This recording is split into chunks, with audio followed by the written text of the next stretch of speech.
March 14, 1943, Stalag 7A, Bavaria, Germany. The camp stretched across frozen ground like a scar on the earth. Barbed wire coiled in endless spirals. Guard towers loomed at every corner, their searchlights slicing through the night like surgical blades.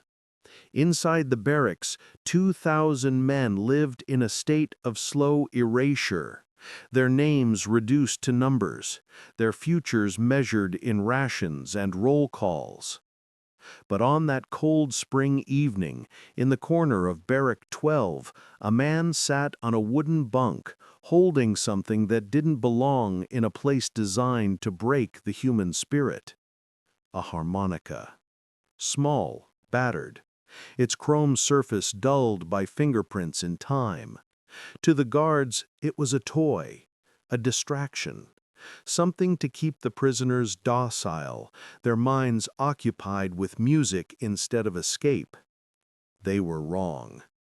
The man holding it was Flight Lieutenant James "Jimmy" Holloway, Royal Air Force, shot down over the Netherlands 6 months earlier, captured, interrogated, imprisoned, but not broken, never broken. Because hidden inside that harmonica, tucked beneath the reed plate in a cavity no larger than a postage stamp, was a map. Not just any map, a detailed, hand-drawn schematic of the camp's layout, the guard rotations, the blind spots in the wire, and the route to the Swiss border, 200 miles south. And in 3 hours, he was going to use it to lead the largest coordinated prisoner revolt in the history of Stalag 7A. Not with weapons, not with violence, but with music, timing, and the kind of audacity that only desperation can breed.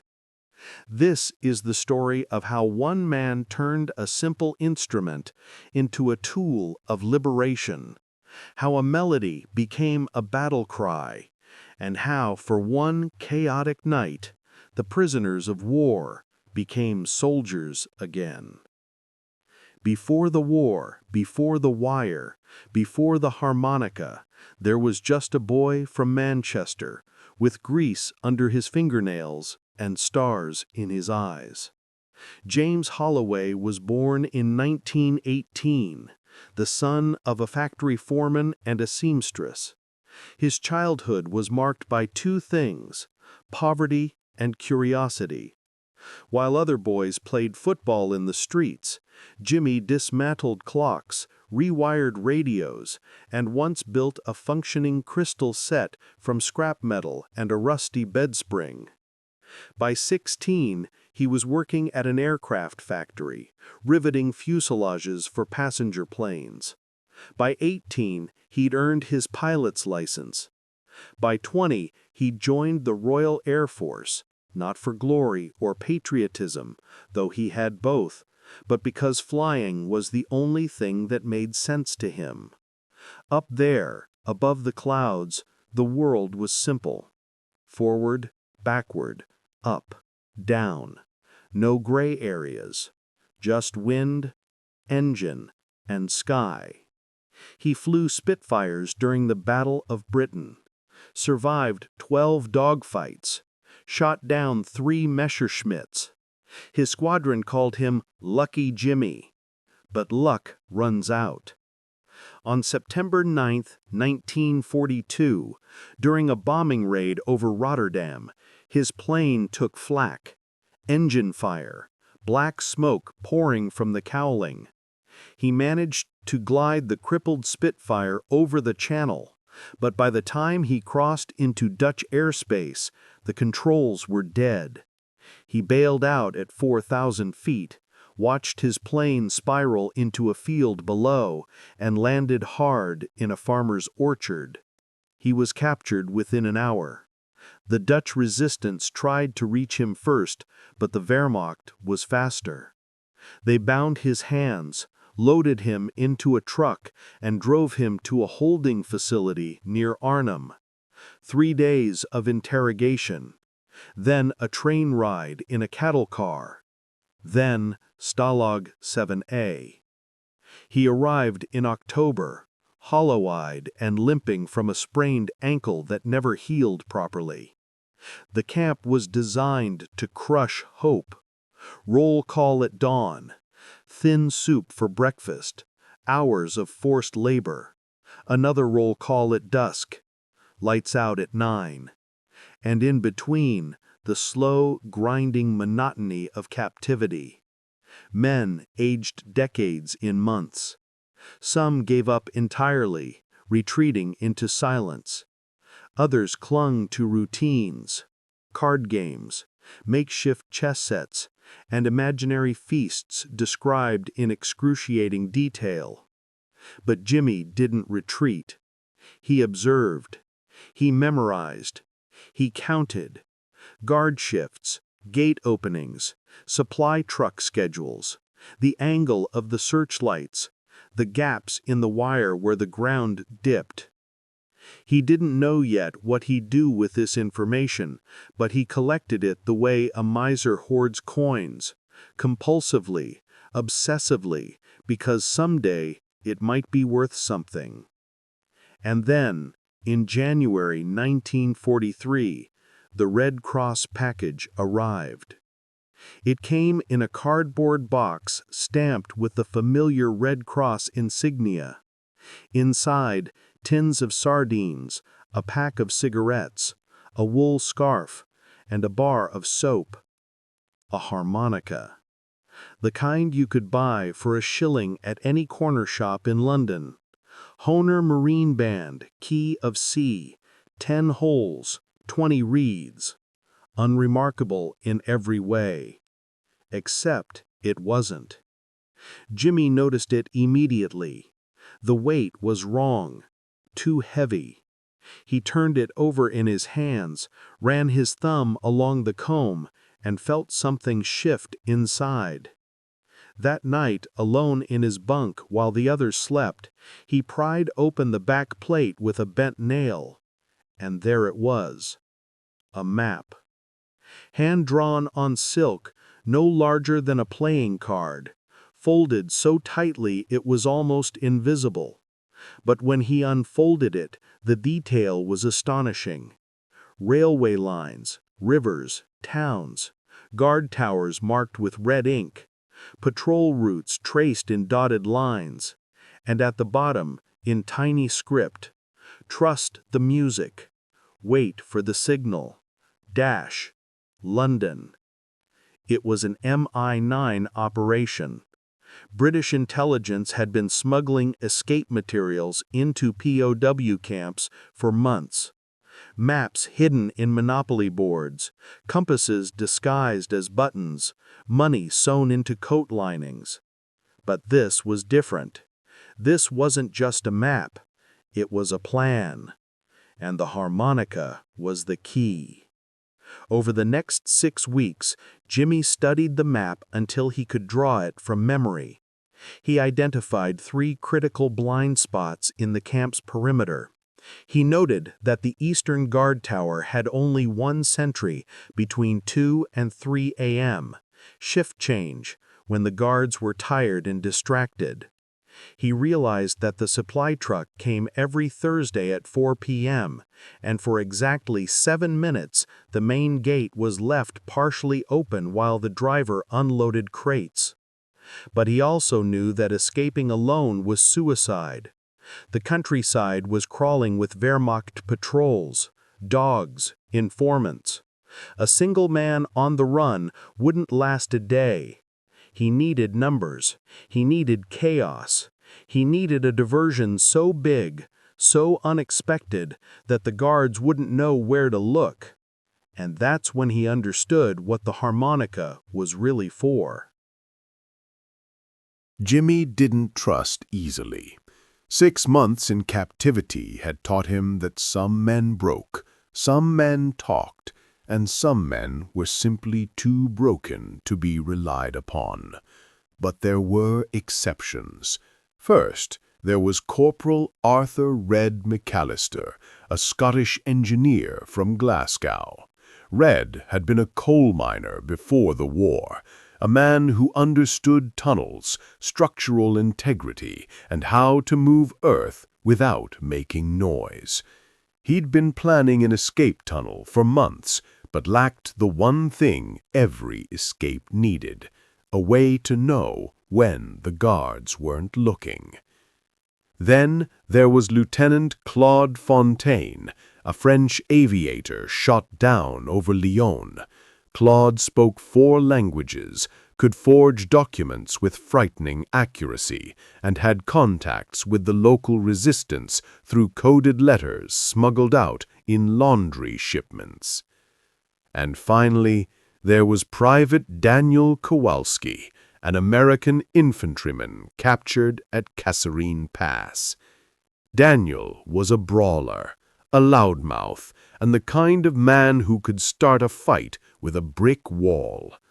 But he was also loyal, fearless, and crucially, he knew Morse code. Jimmy gathered them one night in the latrine, the only place the guards didn't patrol closely. He showed them the map, he explained the plan, and he played them a melody on the harmonica. It was a simple tune, Danny Boy, slow, mournful, the kind of song prisoners played to ease the ache of homesickness. But hidden in the melody, in the rhythm and spacing of the notes, was a code. 3 short notes, guards are distracted. 2 long notes, move now. 1 sustained note, danger, abort. Jimmy had been playing the harmonica every evening for weeks, conditioning the guards to ignore it. Just another prisoner, another sad song. But tonight, the song would mean something else. Tonight, it would be the signal for 47 men to move simultaneously, some cutting wire, some creating diversions, and some rushing the guard towers in a coordinated assault designed not to kill, but to confuse. Red was skeptical. "You're telling me we're going to escape to the sound of a bloody harmonica?" Jimmy smiled. "Not escape. Revolt. We're going to take this camp, even if it's just for an hour. And in that hour, enough of us will get out to make it worth it." Claude leaned forward. "And if it fails? Then we die trying, but at least we'll die as soldiers, not prisoners." They shook hands. The plan was set. March 14th, 1943. 2:47 a.m. The camp was silent except for the wind rattling the barbed wire and the crunch of boots in the guard tower. Jimmy sat on his bunk, harmonica in hand, heart hammering so hard he thought the guards could hear it. Around him, 47 men lay awake in their bunks, fully dressed, waiting. At 2:50, Jimmy stood. He walked to the center of the barracks, raised the harmonica to his lips, and began to play. The melody drifted through the night, soft, slow, familiar. Danny Boy. The guards in the nearest tower glanced down, then away. Just another prisoner, another sad song. But inside the notes, the code pulsed. 3 short, 2 long, and across the camp, men began to move. Red and 7 others crawled beneath their bunks, pulling out crude wire cutters fashioned from bed springs and stolen pliers. They moved toward the eastern fence, low and silent, their movements timed to the rhythm of the harmonica. In Barrack 8, Daniel Kowalski stood on a table and began shouting in broken German, demanding to see the camp commandant, claiming he had information about a tunnel. It was nonsense, but it was loud. Guards rushed toward the disturbance. In Barrack 5, Claude set fire to a pile of straw mattresses. Smoke billowed. Alarms rang. More guards diverted. And Jimmy kept playing. The harmonica's melody shifted. 2 long notes. Move now. Red cut the first wire, then the second. The fence sagged. 3 men slipped through, then 5, then 10. They moved like shadows toward the tree line, using the map's routes, avoiding patrols by seconds. But then, the lights came on. A guard in the western tower saw movement. He shouted. Rifle fire cracked through the night. Men dove for cover. The revolt exploded into chaos. Jimmy stopped playing. He ran, not toward the fence, but toward the commandant's office. It was madness, but it was part of the plan. If they were going to revolt, they needed to destroy something that mattered. The camp's communication equipment, the radio transmitter that connected Stalag AA to regional command. He kicked in the door, grabbed a fire axe from the wall, and smashed the radio to pieces. Sparks flew. An officer lunged at him.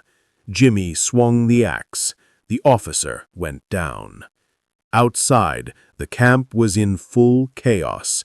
Fires burned. Men shouted. Guards fired into the darkness, unsure where to aim. And through it all, the sound of a harmonica, now played by Claude, who'd grabbed it from Jimmy's bunk, echoed through the night like a war cry. The revolt lasted 47 minutes. By the time reinforcements arrived from the nearby Wehrmacht garrison, 23 men had escaped through the wire. Another 12 were shot attempting to flee. 8 were recaptured within hours, but 15 made it to the resistance. And of those 15, 9 reached Switzerland. Jimmy Holloway was not among them. He was captured in the commandant's office, bleeding from a head wound, surrounded by the wreckage of the radio. They beat him, interrogated him, threw him into solitary confinement for 30 days, but they couldn't break him. Because he knew. He knew that for 47 minutes the prisoners had been soldiers again. He knew that 9 men were free, and he knew that the guards would never look at a harmonica the same way again. The war ended 2 years later. Jimmy survived. He returned to Manchester, married a nurse named Eleanor, and opened a small repair shop where he fixed radios and clocks. He never spoke about the revolt, not to journalists, not to historians, not even to his children.